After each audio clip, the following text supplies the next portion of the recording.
Ladies and gentlemen, it is your man in Japan, Jay Contra, and I'm here in the northeastern suburb of Sapporo, and I'm looking at a hard off that there is just too many things I don't even have time for an introduction because there's just so much stuff that I want to show you. Starting off with these Dreamcasts going for about $40 a piece. We've got one that comes with the visual memory card, but for some reason it is the same price as one that does not come with the card, so I don't even know what's going on there.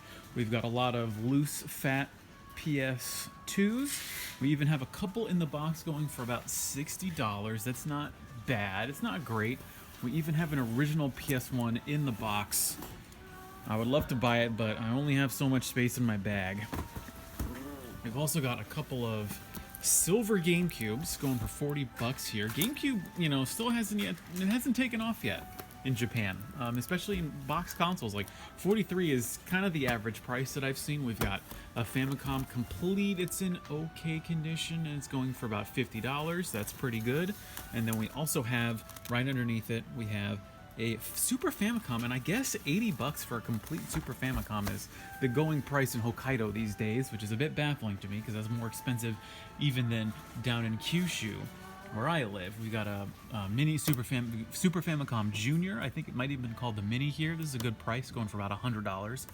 We also have an N64 with one controller, and it does have the memory expansion, and it's good that they actually show that because sometimes they don't. And we have a bit of a roughed up Sega Saturn here going for $50. That's a bit pricey to me. And what's even more astounding to me is that they have a Casio Loopy. Now this, I believe, came out in the 1990s. I can't remember when exactly it came out, but Casio tried entering into the video game market, and what they did was, it's hard to tell, but they had a little slot that you could put in sticker paper, and you could print stickers through these games. I believe they were trying to target girls and young adult women, but it didn't really take off that much. There's only one. There aren't that many games for it, but just this place has so many unique and interesting things that they even have a V Saturn, little purple Sega Saturn controller that you would only find with the console itself. So I wonder what happened there. They even have some Sega, I think these are SG-1000 or Mark III. They've got these paddle controllers for, pre-Genesis systems. That is like, I just never see that anywhere. We've got a loose Neo Geo CD stick. We have all of these Famicom games. They've got the first Mega Man going for $20. That's insane. We've got Ninja Gaiden here for $25. We've got Metal Gear. This is a bit expensive though. They're selling it for like $35. That's a bit high for me. They also have, and I wish this was in a slightly better condition, because they've got a Dreamcast controller in the box going for $10, but it's got this rip down here, which is a no-go for me, unfortunately. That's I'm a very picky individual. And then we go to the showcase here, and I want to say first that this place does have some very good prices on some bulk, not necessarily common, but prized titles. But then you come to their selection of hold on, yeah, sorry for the glare there. But then you come here, we've got Contra for, I think they're selling it for this $150. Like, look at that. Contra's not a $150 game, actually. Its price is even going down. I don't know why they're even still selling it for that. You've got the first, I think this is the first Double Dragon. This is going for $100. It's definitely not worth that. You've got Castlevania 3 over here. You got a couple copies going for $80. No, just absolutely not. Castlevania 3 is an amazing game, but it's not an $80 game. And then you go down here, and then they have some very interesting PlayStation titles. PlayStation titles, like I've been crowing about this for the last year or two, but PlayStation games are getting super expensive. We've got Burger Time here on the left, which is like, you can even see here, it says Hamburger Simulator. I think you like run a hamburger joint. It's going for $40. Its sequel, Burger 2, is going for $80, and that might actually be good because that's a very sought-after title in Japan. I don't believe it came out in America. Then we've got down here, we've got this is Symphony of the Night for the Sega Saturn. I believe this is a Japan exclusive because I think it only came out on the PlayStation in America. It's going for $80. That's good. It's not the best it could be. And then we've got Rockman X4 going for $40, which is not bad. But those are some games you might want to pick up. We've got Sparkster. Or no, I'm confusing it with Rocket Knight. Excuse me. Sorry, I thought this might have been more valuable than it actually is. But that's supposed to be good. We've got Bort's Adventure going here for $40. They have a bunch of shooters, Super Aleste. I'd like to see that maybe at $30 instead of the $60 that it is now. And then they've got Contra, Super Contra, going for, or Contra 3, I think is maybe what it's called in America, but it's Contra Spirits here, and it's going for $70. That's a hot, pricey. Turtles in Time, that's a $50 game, but here they're selling it for $80. We also have over here, this is Module. This is a very expensive, very rare title, and that's actually, this isn't a bad price. It's about going for about like $170, $180 depending on the exchange rate. That's pretty good. It's not actually that great of a game, so I've read. It's an okay game. But then we go over to their box games. So all of that was, I think, a bit exceedingly expensive, if I had to be honest. But then we come here, and they've got Fire Emblem Gaiden. This should be like a $20 game. This might even be a $10 game in Tokyo, but it's $5 here. We've got Final Fantasy III going for $10.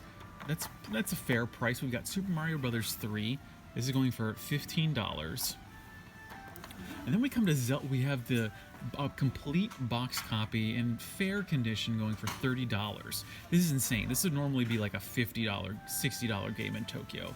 And then we come to Super Xevious, which, you know, it's $5 complete in the box. And I think I might pick this up just because I love Xevious so much. I've been talking a lot about Xevious recently. I'm not exactly sure why. They also have, we've got Mother 2. This is going for $20. That's good. It's got, apparently the manual's a bit busted, but I wouldn't mind, to be honest, because I don't care. We've got Final Fantasy V complete in the box for $3? Like, what? That's insane. That's good. We've got Super Mario Brothers. We got Super Mario Twins RPG going for $15. That's not bad. We've got Link to the Past going for $15 complete. That's good. I think that normally, that would, like in Tokyo, that'd be like a $30 game if you're lucky. We also have a bunch of, oh yes, oh, that reminds me, because the Wonder Swan games remind me, is that this is a $10 game for Final Fantasy IV, the port for the Wonder Swan, and I wanted to pick that up and point it out, because they have, over here, we'll go to the showcase, they have a complete in-box pink Wonder Swan color, and I definitely want to pick this up because I think $25 I think is a fair price. And they also, and it might be hard to see, you might be able to tell right in the back there behind that pink little guy from Dragon Quest, there is a Gamecube Broadband adapter. Now those are, I've never actually seen one complete in the box before. I'm gonna try and give you a better angle, but that's going for, I think, like $60. I mean, you can barely even use it these days. Like, I think you can maybe hack it and use it, but what is even the point? Why is it even going for $60 is beyond me. We've got a Game Boy Advance SP. I don't believe it has the box. That's going for $40. And then you've got some ball Game & Watches going for, oh, those are the Club Nintendo ones. Those are modern ones. That's why they're going for $40. I wonder what those would be like if they were the you know, the antique ones. There's not a lot of retro games going on in the showcase here. We've got some PlayStation Vitas. We've also got some 3DSs. So let's go back to, I don't even want to call it bulk, because you got some great games in here. You got Mega Man X going for $20, pricey. And then you got Rockman 7, a little expensive for me. Then you got Rockman 8 on the PlayStation for about $15. And then you've got just all of these bins. Well, now what's interesting is you've got these bins of, you know, cheaper titles. Not to say bad titles, but definitely cheaper titles. Things where you could find, like, Mario Kart. You can find Super Mario Kart for $3.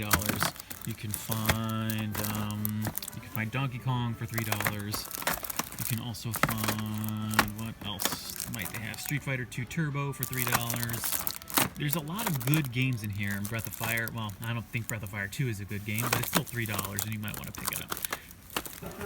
But then, so there's all those cheaper titles over here, and what they've done is they've actually assembled all of the, I guess, good or, you know, slightly more expensive games on this shelf. Because see, we've got Mega Man X going for $30, pricey, but maybe worth it for some people. Then we've got the Fireman here. This is going for $30. This is a sometimes overlooked Super Famicom game.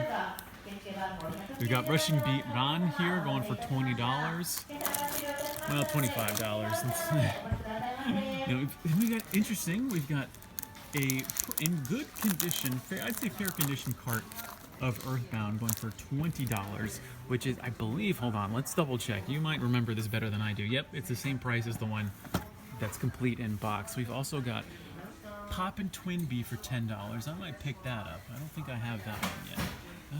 Anything else exceedingly good? We've got Kirby Superstar Deluxe going for $15. Just a bunch of very Japanese games I'm noticing.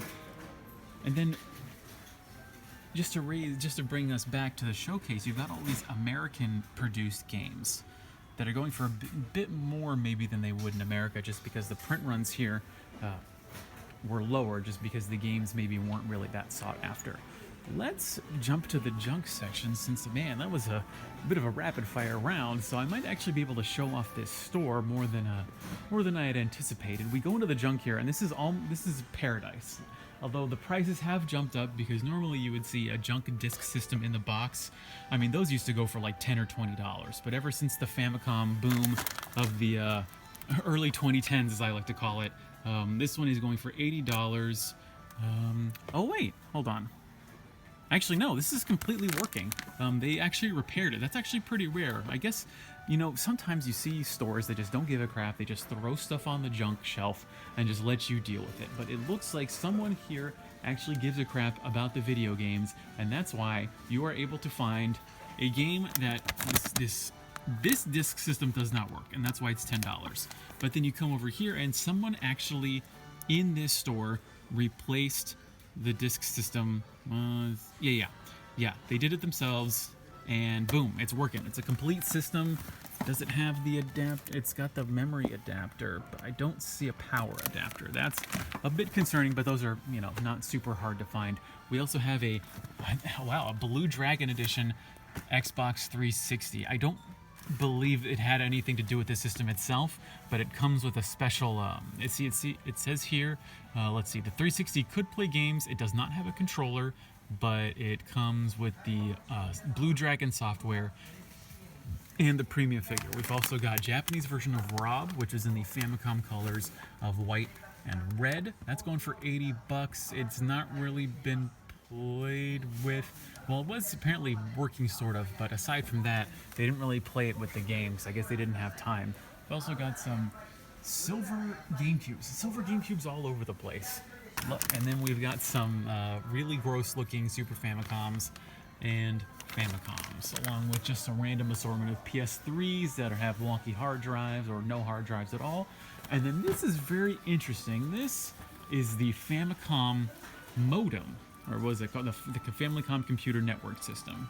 And it's got that crazy, kind of looks like a plastic cup or a paper cup that they would have made in the 1980s in terms of design. But this is what they would connect their Famicoms up to the internet back in the late 80s, and they would use it for like stock tips back when Japan had this market fever about buying stocks before the bubble burst.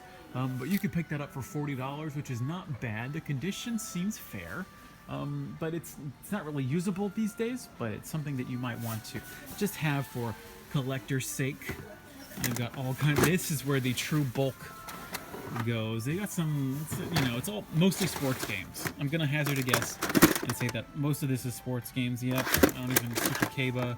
We've got another baseball game, Super Famistar. Yeah, so okay. So that's it in terms of the games. But what I wanted to tell you about was how Hard Off is not just about. Hard Off is part of a collective, a consortium of different different shops that focus on different things. I'm just going to talk over looking at some junk. Game Boy Advance SP is very interesting, a red and black one. I've never seen something like that before. But you see, there's Hard Off, which does hardware, electronics, all that kind of stuff. But then there's what's called House Off. And sometimes you often find House Offs and Hard Offs together within the same store. They have different registers. See, House Off is green. Then you've got Hobby Off, which is red. And although they're a bit separated, I'm going to have to walk over a bit just because this store is so huge. Let's see, right over, see, Hard Off is over here. This is where all the, you know, speakers and guitars will be in the video games. Then you've got House Off, which is like, you know, sometimes they have appliances, sometimes they have clothes. You see a lot of women's clothes, women's shoes over here. They also have furniture and things like that. So now we're walking through House Off. House Off is honestly not that interesting to me because I don't really care about clothes that much. But then we go to Hobby Off, and that's where we find all of like the toys. Hard Offs will have toys sometimes, but you'll definitely find toys in Hobby Offs, which is the section we're in now. You can see all this Card Capture Sakura, as well as Sailor Moon merchandise, which can actually get quite expensive. You see here we've got one of Sailor Moon's wands that's going for about $100 over there. You just find toys of all kinds. We've got, oh man, some cool Star Wars stuff. I love finding old 90s Star Wars stuff like this X-Wing over there, Power of the Force. Really takes me back to when I used to go to Toys R Us with my dad and look for the figures when the special editions were coming out. They even have a Marty McFly.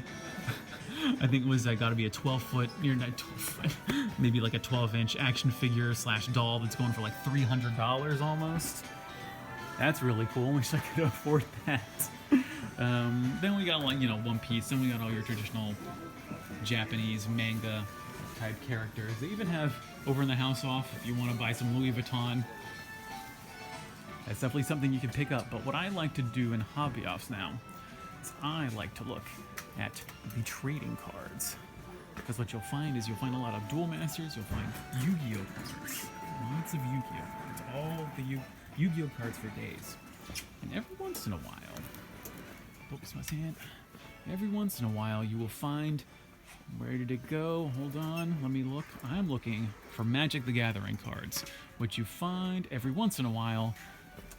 And here we go. Now, what's weird about these is sometimes they don't often sell singles of Magic cards here. They sell singles of lots of different, like, sports cards. Those just seem to be kind of rare in Hard Offs. Then we got a lot of Gundam. I think the Fire Emblem card game is taking off a little bit. They sell singles of Yu-Gi-Oh cards, Pokemon cards, I think. Yeah, the Pokemon cards are over there. And then every once in a while you'll find Magic cards.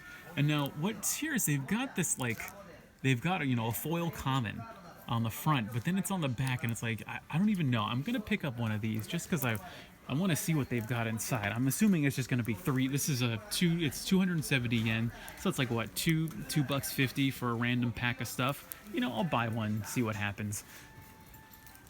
But that's something that I like to look for now because I'm trying to get back into Magic the Gathering. And also, I should mention that this also has a book off. Now, book off is, you know, it's kind of like it's just a used bookstore that will often have newer games. And you'll see these a lot in Tokyo. Pretty much every city of at least like 50,000 people has a book off. And sometimes you'll even find them attached to Hard Offs. And now my throat's really dry. I really could really use some water right now. So let's end it on Hatsune Miku. This has been Jade Contra coming to you from the northeast suburb. I believe it's called Aino Sato. Coming to you from the Hard Off now, ending in the Hobby Off. Thanks for watching. See you next time, and mahalo.